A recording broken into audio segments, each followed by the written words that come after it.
Hello students, good morning. How are you?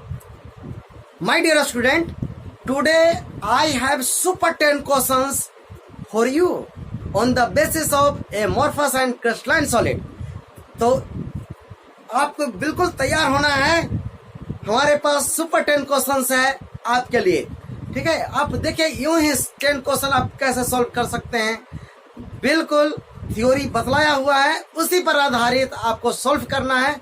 मेरे पास मैं आपको एक एक करके मैं समझाऊंगा क्वेश्चन, अब देखिएगा बिल्कुल कॉन्फिडेंस आपको बढ़ाएगा। तो इस टॉपिक का नाम है बूस्ट योर नॉलेज। तो बूस्ट योर नॉलेज में पहला क्वेश्चन मेरे पास है, मैं आपको बोर्ड पर सॉल्व करवा देता हूं।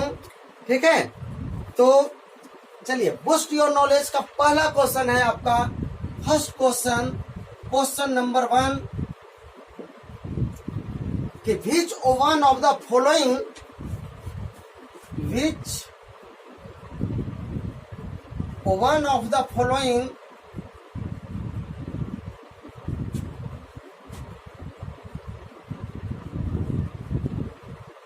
is a covalent crystal,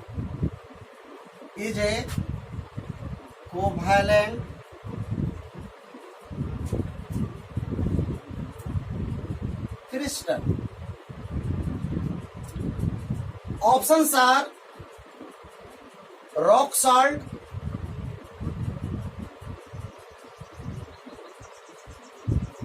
B is ice, C quartz,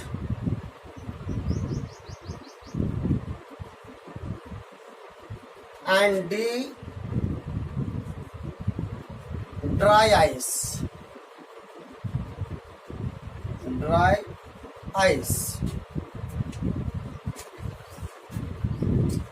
my dear student, boost your knowledge का पहला क्वेश्चन आपके पास है कि which one of the following is covalent crystal.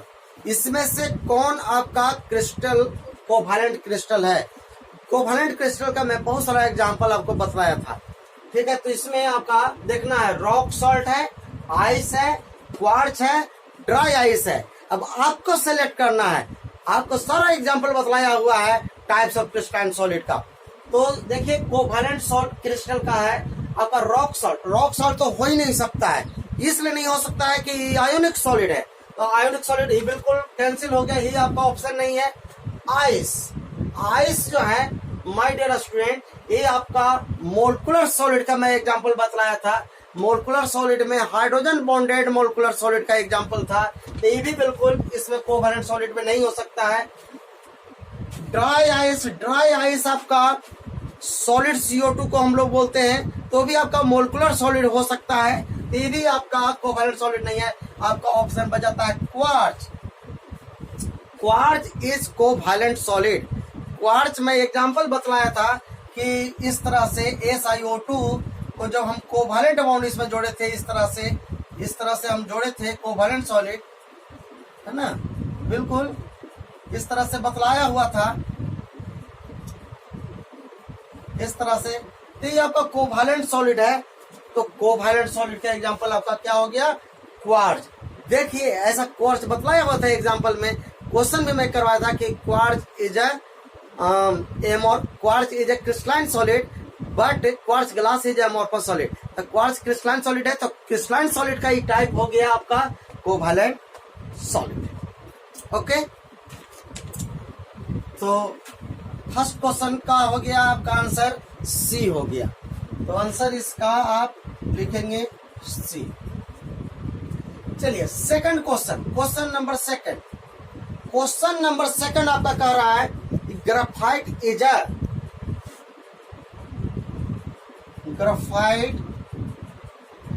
A options are molecular solid,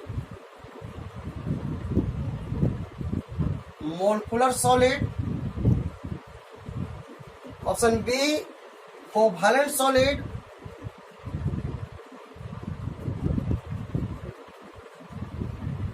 answer option C ionic solid, and option D is metallic solid. Metallic solid. आपका क्या विचार है इसमें? बताइए आप अपना विचार। इसमें आपका ऑप्शन क्या है ग्रेफाइट के बारे में? क्या मोलिकुलर सॉलिड है, क्या आयोनिक सॉलिड है, मेटालिक सॉलिड है, कि कोवैलेंट सॉलिड है? मैं एग्जांपल बतलाया था कोवैलेंट सॉलिड। इसका बिल्कुल आंसर क्या होगा? Covalent solid. कोवैलेंट सॉलिड में मैं एग्जांपल दिया था, ग्रेफाइट दिया था, डायमंड दिया था, सिलिकॉन कार्बाइड दिया था, इस तरह का एग्जांपल। तो graphite is a covalent solid. तो बूस्ट करना है अपना नॉलेज। देखिए जब क्वेश्चन जब सॉल्व कीजिएगा तो उससे और कॉन्सेप्ट क्लियर होता है, तो एक दूसरे का परपेंडिकुलर होता है। कॉन्सेप्ट से आपका क्वेश्चन सॉल्व होगा, क्वेश्चन जब सॉल्व होगा तो कॉन्सेप्ट क्लियर होगा, तो दोनों एक दूसरे का परपेंडिकुलर रिलेशन होता है।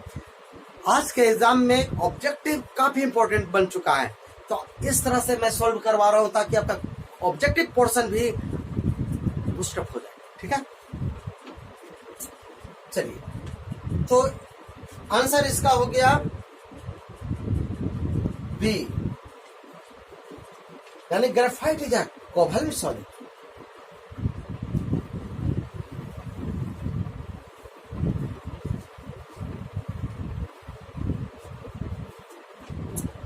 Now question 3 is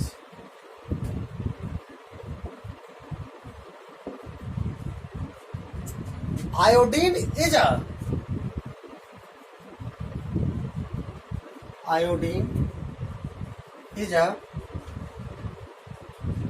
options are electrovalent solid,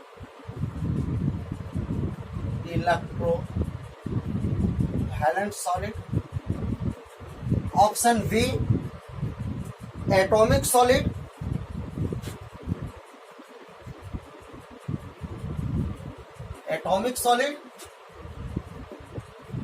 option D, option C molecular solid,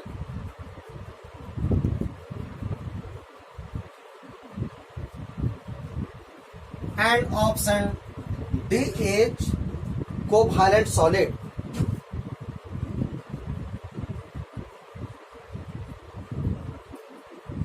Covalent solid. You have to give the answer because all concept has been cleared. I have already give you just like a iodine example. For iodine, you have to select the option, which type of option for iodine. The answer is, what is electrovalent solid? This is ionic solid also. Electrovalent solid को ionic solid भी कहा जाता है। तो क्या ये ionic solid है iodine? I2 no, it is not ionic solid. Option A is incorrect. Okay, ये बिल्कुल नहीं हो सकता है। Atomic solid, iodine is molecule, it is not atomic solid. बिल्कुल, this is also wrong option. And C molecular solid and D is covalent solid. So covalent solid, iodine is not covalent solid, it is molecular solid. Molecular solid में मैं example दिया था, उसमें भी non polar molecular solid. Molecular solid is of 3 types, जिसमें एक था non polar molecular solid. तो नॉन पोलर मोलिकुलर सॉलिड का मैं एग्जांपल बतलाया था, जिस तरह से H2 होता है, I2 होता है, N2 होता है। तो I2 is a molecular solid. तो my dear student, option answer is C. Okay,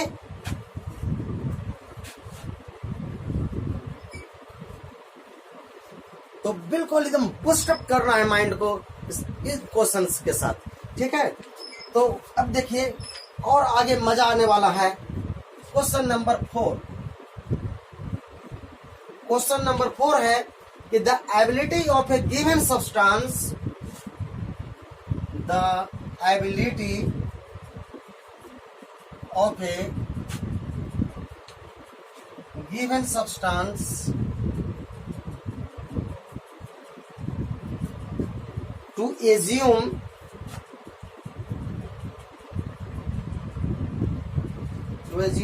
two or more crystalline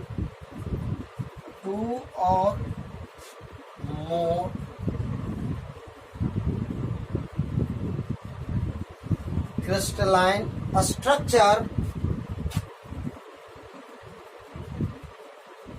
structure is called, option A is amorphism.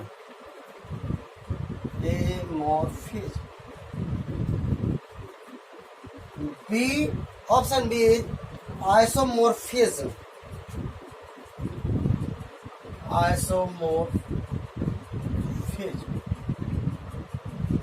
Option D, polymorphism.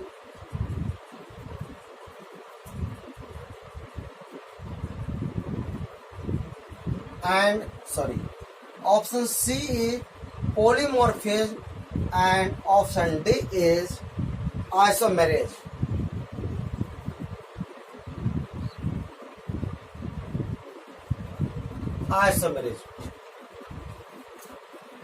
My dear student, देखिए ये एक नया प्रकार का टर्म आ रहा है इसमें, इसीलिए कहा जाता है कि क्वेश्चन सॉल्व करने से एक नया कॉन्सेप्ट आता है।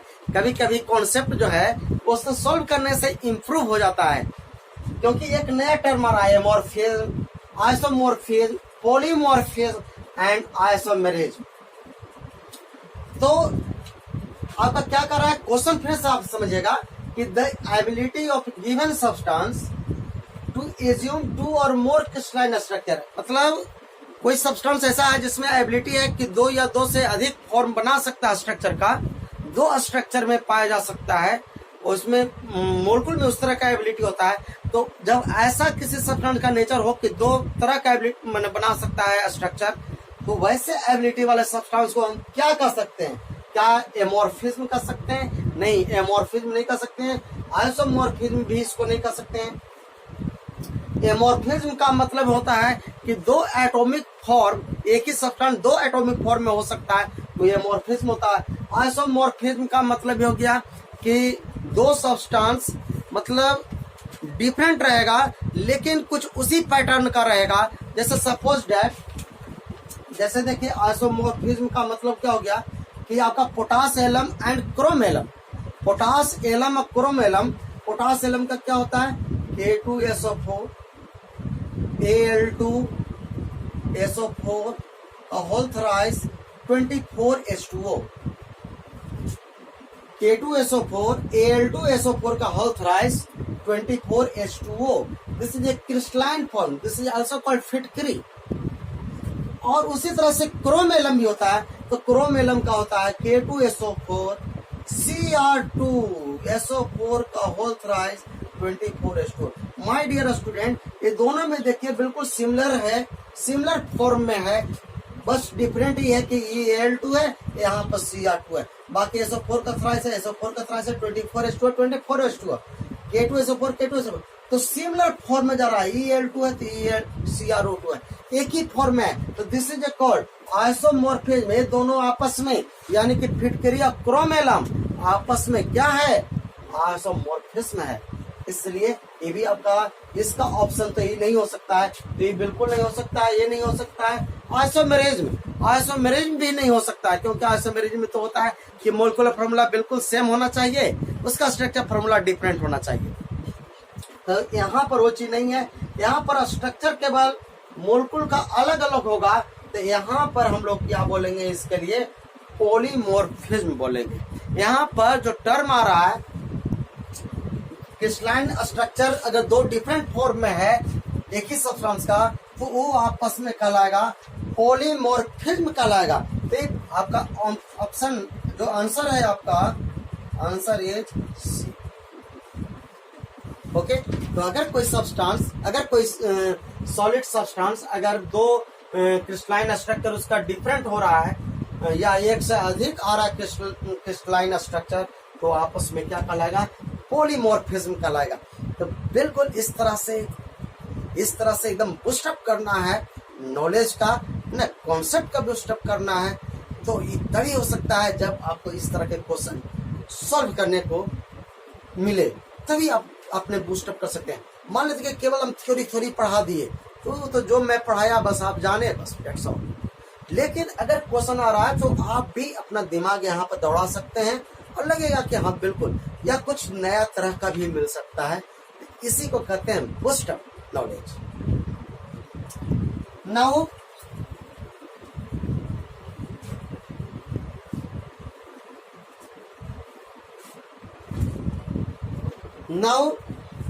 Next question number 5।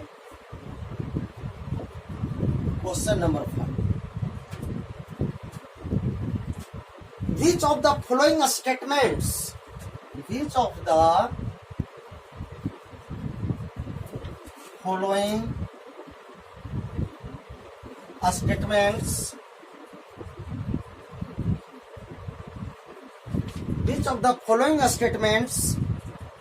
amorphous solid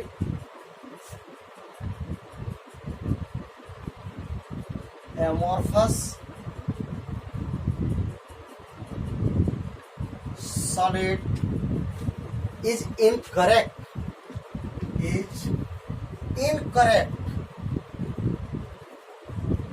correct नहीं देखना है, इनकरेक्ट कौन स्टेटमेंट है इसके बारे में ये आपको सेलेक्ट करना है। Option A, they melt over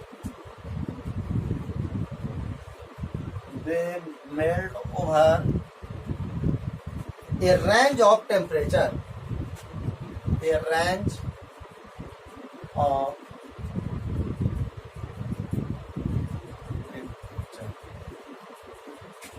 Option B, they are anisotropic.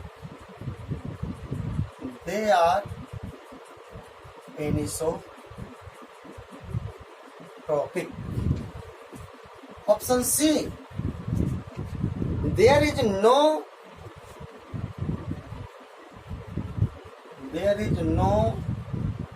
orderly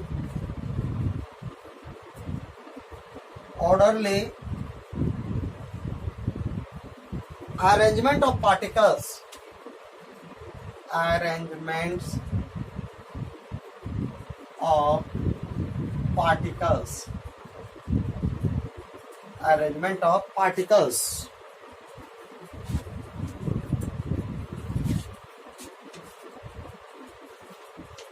And option D is they are rigid and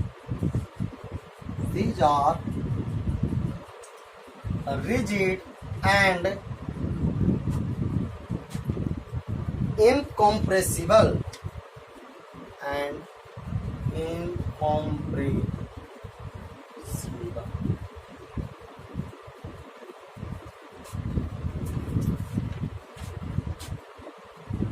Okay, the question says कि which of the following statement amorphous solid is incorrect? amorphous solid का कौन सा statement आपका incorrect है? ध्यान देना है, correct आपसे नहीं पूछ रहा, इनकरेक्ट कौन सा है ये आपको पता लगाना है। ऑप्शन है कि they melt over a range of temperature. क्या एक रेंज ऑफ टेम्परेचर में मेल्ट होता है? They are anisotropic, there is no orderly arrangement of particles. Option D है कि these are rigid and incompressible. Amorphous solid के बारे में कौन सा स्टेटमेंट गलत है ये पता लगे। क्या पता लगाए? पता लगा क्या? राहुल मैं आपसे बात कर रहा हूं, क्या आपको पता लगा इसमें? आप बतलाओ सोनू। नहीं? अरे यार देखिए एमॉर्फस सॉलिड के बारे में क्या कह रहा है? They melt over range of temperature. बिल्कुल इसका कोई शार्प मेल्टिंग पॉइंट नहीं होता है, किसी भी टेम्परेचर पर ही मेल्ट हो जाता है। तो ये आपका ऑप्शन तो सही हो गया, ये ऑप्शन सही है। फिर कह रहा है कि दे आर एनिसोट्रोपिक। क्या सोच रहे हैं? कुछ दिमाग पर आया है, माइंड खोलो, माइंड खोलो। क्या फिर ऑप्शन क्या रहा, there is no orderly arrangement. तो ऑर्डरली अरेंजमेंट नहीं होता है, एमोर्फस सॉलिड में बिल्कुल सही है कि उसमें ऑर्डरली अरेंजमेंट नहीं होता है, बिल्कुल डिसऑर्डरनेस होता है। ये भी आपका सही ऑप्शन है।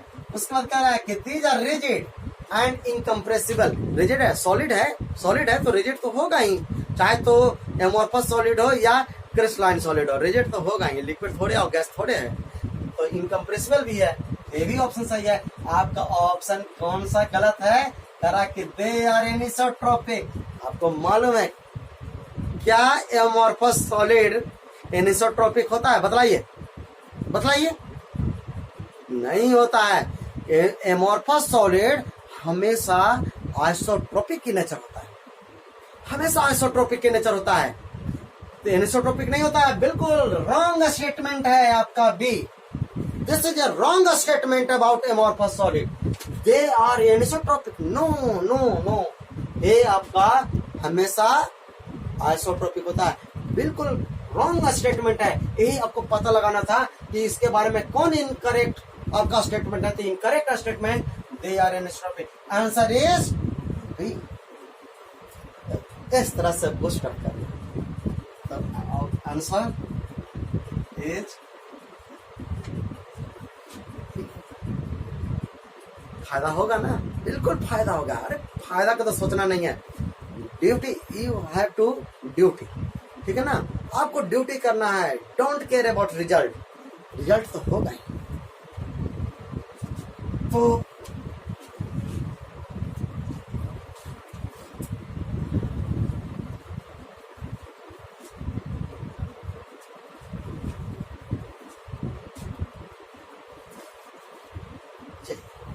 अब क्वेश्चन 6, अब और बूस्टअप करना है माइंड को। क्यों? अब और क्वेश्चन है, 5 नंबर क्वेश्चन में बता दिया, उसके बाद और बूस्टअप करना है। अब और बूस्टअप करने का मतलब क्या होगा, अब जो है एक ऑप्शन वाला नहीं है, अब ऐसा क्वेश्चन है कि मोर देन 2 भी, मोर देन 1 भी हो सकता है।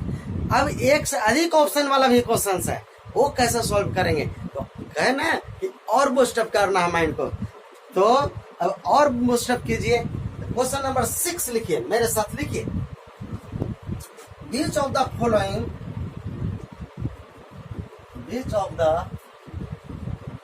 following, which of the following are covalent solid, are covalent solids? इसमें option A iron, B is diamond, option C sodium chloride, D graphite. Graphite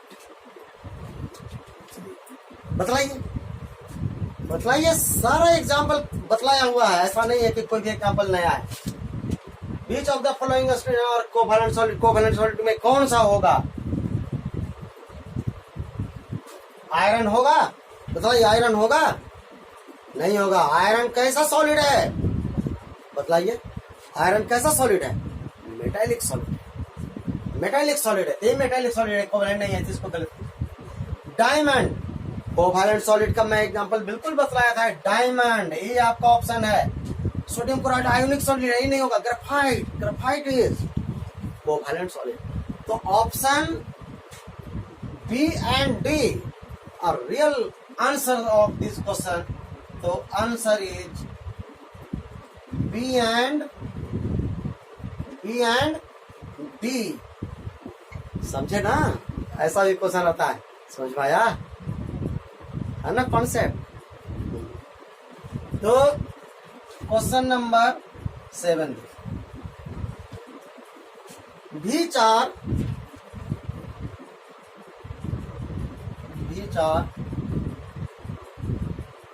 amorphous solid? Which are amorphous solid? Option A NaCl, B calcium fluoride, C glass, and D is plastic. Which are amorphous solid? Which are amorphous solid? तो कौन कौन सा option हो सकता है? क्या sodium chloride होगा? Amorphous solid है सोडियम क्लोराइड? अरे आप तो रिएक्ट गए होंगे, आप तो माइंड पर बिल्कुल जैसे सोडियम क्लोराइड बोलते होंगे बिल्कुल आता होगा माइंड पर क्रिस्टलाइन सॉलिड। तो ये तो बिल्कुल गलत होने का सवाल नहीं है, तो ये बिल्कुल नहीं होगा, एमोर्फस सॉलिड हो ही नहीं सकता। Calcium fluoride is also ionic solid, calcium 2+ 2 fluoride minus ionic solid, ये भी नहीं हो सकता, ये भी ionic solid. Glass very famous example, बहुत इंपॉर्टेंट एग्जांपल है glass. Glass is also called super cooled liquid और amorphous solid. It is a right answer glass. Plastic is also amorphous solid. The option is, answer is, तो इसमें दो option हो गया, तो answer क्या हो गया? C and D, C and D हो गया, ए हो गया। इस तरह से क्वेश्चन पूछे जाते हैं।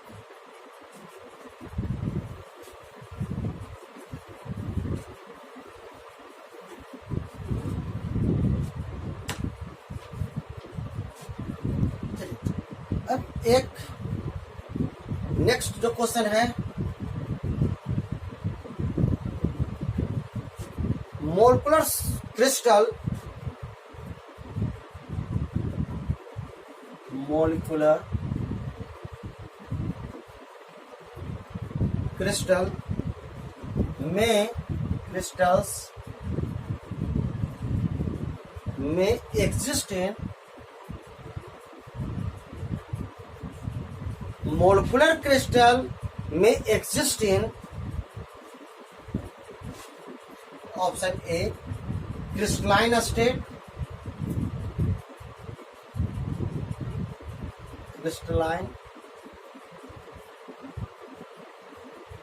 Crystalline state,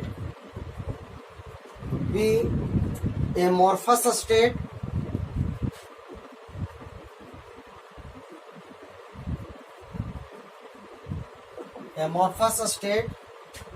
and C non-crystalline state,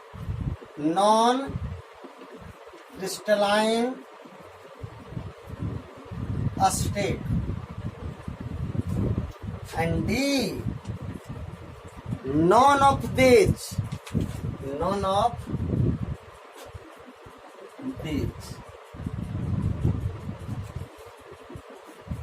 चलिए इस तरह का क्वेश्चन है, चलिए आप बतलाइए आप क्या होगा। मोलिकुलर क्रिस्टल किस तरह के एग्जिस्ट करता है? एग्जिस्ट कर सकता है क्या क्रिस्टलाइन स्टेट में कर सकता है, एमोर्फस स्टेट में कर सकता है, या नॉन क्रिस्टलाइन स्टेट में कर सकता है, या नॉन ऑफ दिस? क्या बिल्कुल हो ही नहीं सकता है? बतलाइए, ठीक है। चलिए मैं बतला रहा हूं। क्रिस्टल में एग्जिस्ट, क्रिस्टलाइन स्टेट में तो हो ही सकता है, इसमें तो नो डाउट, क्रिस्टलाइन स्टेट में हो गया। एमोर्फस स्टेट में भी हो सकता है, क्योंकि मोलिकुलर क्रिस्टल आपका एमोर्फस स्टेट में भी हो सकता है, ठीक है, एमोर्फस सॉलिड में भी हो सकता है। नॉन क्रिस्टलाइन स्टेट, तो नॉन, ये जो ऑप्शन है ये कंफ्यूज करने के लिए दे दिया। नॉन क्रिस्टलाइन स्टेट किसको कहते हैं? जो क्रिस्टलाइन स्टेट नहीं है वो नॉन क्रिस्टलाइन स्टेट, तो जो क्रिस्टलाइन स्टेट नहीं है वो क्या होगा? एमोर्फस तो होगा। तो एमोर्फस सॉलिड का एक नाम और क्या हो सकता है बतलाइए? Non crystalline state. तो ये हो सकता है, ये हो सकता है, ये भी हो सकता है। तो ये ऑप्शन आपका आंसर क्या हो गया? देखिए कितना कंफ्यूज कर देता है क्वेश्चन। तो इस तरह से एमोर्फस सॉलिड को नॉन क्रिस्टलाइन स्टेट कहते हैं। तो आपका ए भी हो गया, बी भी हो गया, एंड ऑप्शन सी भी हो गया। इस तरह से पूछा, ठीक है, हो रहा है ना? पुश अप योर माइंड, ठीक है, इसी को कहते हैं बूस्ट करना, माइंड को बूस्ट करना, तो क्वेश्चन सोल्व करो। क्वेश्चन सोल्व करने से ही और कॉन्सेप्ट क्लियर होगा। चलिए नेक्स्ट क्वेश्चन करते हैं।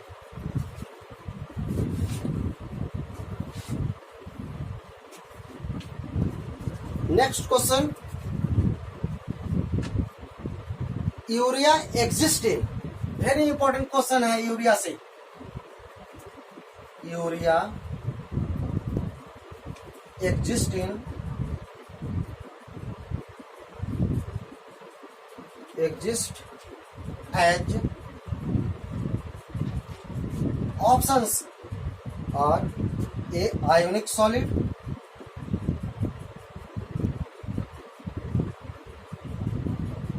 B covalent solid,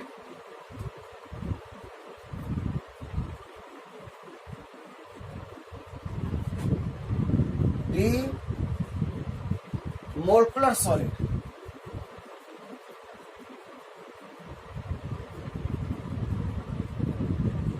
molecular solid, D metallic solid.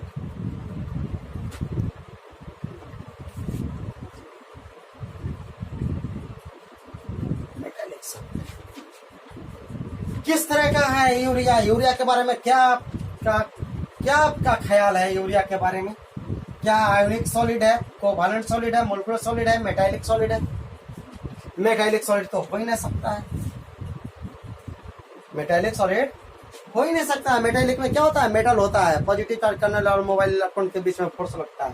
तो मेटालिक सॉलिड तो हो ही नहीं सकता, क्योंकि आपको यूरिया का फॉर्मूला जानना पड़ेगा, तब और क्लियर होगा। तो देखिए NH2CO NH2 कोवैलेंट बॉन्ड भी है, ये क्रिस्टल बनता है यूरिया का। आप देखेंगे छोटे छोटे क्रिस्टल, क्रिस्टलाइन सॉलिड है, क्रिस्टल भी बनता है। आपका ये आपको कोवैलेंट सॉलिड है, और इसमें कौन सा सॉलिड? कोवैलेंट सॉलिड और मोलिक्यूल है, मोलिकुलर सॉलिड। तो ये दो तरह का सॉलिड हो गया। तो B and D ionic solid नहीं बनता है, यूरिया आयोनिक नहीं है, ठीक है ना। कोवैलेंट सॉलिड है और मोलिकुलर सॉलिड है। तो एग्जांपल जो है आपका कौन कौन हो जाएगा? B and D. Option answer is B and D. आपका आयोनिक सॉलिड नहीं होगा, क्रिस्टलाइन सॉलिड होता है। Urea is a crystalline solid. तो क्रिस्टलाइन में चूंकि 4 टाइप्स का क्रिस्टलाइन सॉलिड होता है, तो ओवरऑल हम कह सकते हैं क्रिस्टलाइन सॉलिड है यूरिया, बट उसमें कोवैलेंट सॉलिड भी होगा और मोलिकुलर सॉलिड। तो दोनों तरह के एग्जांपल आपको देखने को इसमें ऑप्शन आ जाएगा। आयोनिक सॉलिड नहीं है, अन्ना मेटालिक सॉलिड भी नहीं है। तो ऑप्शन क्या हो गया? बच गया आपका बी एंड डी बच गया। आयोनिक सॉलिड हमेशा एक कटायन होना चाहिए, दूसरा एनायन होना चाहिए। तो यूरिया में ऐसा नहीं है। ओके, तो आपका मोलिकुलर सॉलिड और कोवैलेंट सॉलिड दोनों प्रकार के, यानी कि ओवरऑल क्रिस्टलाइन सॉलिड होता है।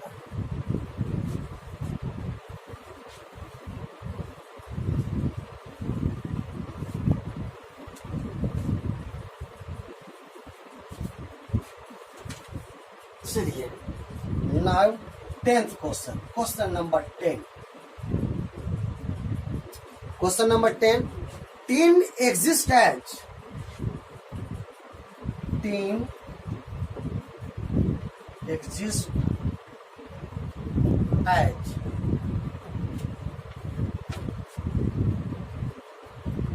ए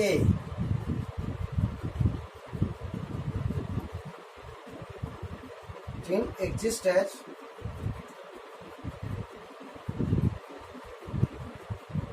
A metallic solid, B option B crystalline solid,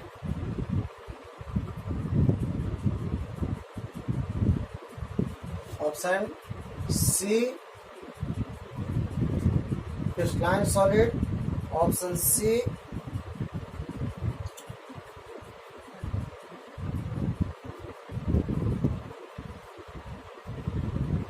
molecular solid,